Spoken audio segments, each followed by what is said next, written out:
Hello, my name is Jonathan Harris from Worldwide Camera Exchange. Canon EOS 5D Mark III cameras. These represent, on the second-hand market, absolutely exceptional value at the moment. 22.3, I think it is, megapixels, introduced in 2012, discontinued 2016. You can buy one of these in average condition for maybe £300 to £400, $400 to $500.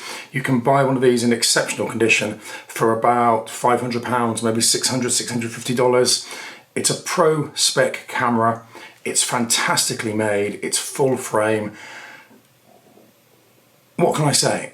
These meet the needs of 95% of photographers 95% of the time.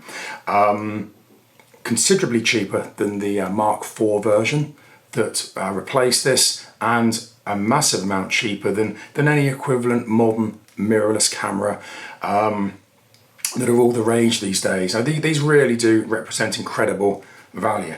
But if you're looking to buy one secondhand on the secondhand market, what do you need to look out for? Now, I'm going to go through the three things that I always say you should check when buying secondhand equipment. First of all, check the cosmetics. In my view, that's a really important one. Then check the mechanics and the electronics, and finally check the optics. Okay, well, first of all, check the cosmetics. Now, these are generally professionally used, so some of them are very worn. Some of them are frankly completely beaten up. That's what they're designed for. I would always recommend buying equipment in better condition. Check the cosmetics very carefully. I'm not saying that heavily used equipment will be unreliable. What I'm saying is that the probability of experiencing a failure with more highly used equipment is more likely. Of course, you can check the actuations figure on this particular model. You can plug it in, it can tell you how many pictures it's taken. Anything under 40 or 50,000 pictures is generally pretty good for this type of camera. Anything under 100,000 pictures, yeah, that's okay as long as it's clean. Personally, I'd avoid anything over 100,000. There are plenty of people that are going to comment now and saying, I'm using one that says 500,000, it's never gone wrong. Yeah, absolutely fantastic.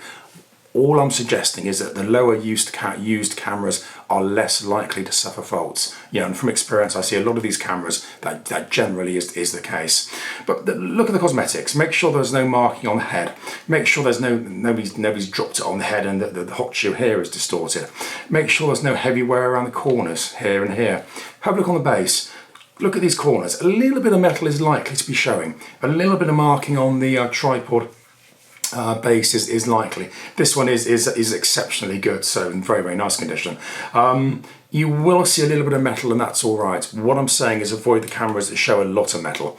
Take the lens off and just have a look at the lens mount. Make sure that's not too bashed around. You don't want to see massive amounts of brass showing through where the chrome has worn off the bayonets on the lens mount. Once you're happy it's been looked after, it's been cared for, then move on to checking the electronics and the mechanics. Now, it's a digital camera. It's fairly easy to go through the various functions and make sure it's working. I'm not going to spend hours telling you how to do that. Obviously, make sure it's focusing. Make sure the metter's working. Make sure the display on the back is clean. Make sure the buttons are working. Often you can, if they've had a lot of use, the little icons have worn off. That's not a particularly good sign. That shows it has had more use. Make sure that all the various toggles and little switches and dials and joysticks, make sure they're all working, because from experience, the most likely thing to go wrong with these cameras first are these switches. So just check out all those switches. Not a difficult thing to do, but it's just worth spending the time doing it. Then look at the optics. Check the sensor. I would check the sensor by stopping the camera down to f/22, taking a picture of a plain wall, or taking a picture of the sky, and just making sure there aren't too many spots of dust or any nasty marks in the resulting image. One or two spots of dust, yeah, you're likely to get that. We all know that. Just clean them, make sure they come off. If it's excessively dusty or excessively marked, again, that's a bit of a red flag. I'll be a little bit cautious. It would suggest the camera hasn't been looked after that well. Also, check the mirror. Check the screen. Look through the viewfinder and make sure there are no nasty marks in the viewfinder. if one of these cameras has been shoved in a drawer and not used for a while, you can have issues with fungus developing. I'll put a link up that explains all about fungus. You'll see it on the mirror. You'll see it forming in the viewfinder. You can clean dust off, yes. Fungus is a whole lot more difficult to get off, and it can lead to other problems. So do be careful of that. Okay, so you've checked the you've checked the cosmetics, you're happy with that. You've checked the mechanics, happy with that. You've checked the electronics, and you've checked the glass. You're happy with all of that. Check the actuations figure, as I said. Just check that you're happy it's not taking an excessive amount of pictures. There's one other thing you should be aware of. Manufacturers, all camera manufacturers, only make spares for a limited length of time. My understanding is that Canon's policy is to make spares for 10 years. Now, given that this was discontinued in 2016, 2017, there's a point quite soon, we're recording this in 2024, where spares will no longer be available for this camera. So that's something you should be aware of.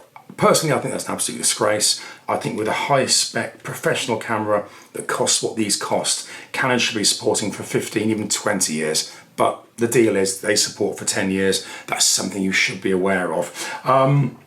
So while they do represent incredibly good value for money, there is a bit of a trade-off, and there always is the gamble that maybe in 4 or 5 years' time, it'll develop a fault and you can't get it fixed, in which case, unfortunately, it will become a write-off. So do bear that in mind. I hope that's useful. If you've got any comments, please stick them in the box below. Otherwise, please subscribe and like, and I'll see you again soon. Thank you. Bye-bye.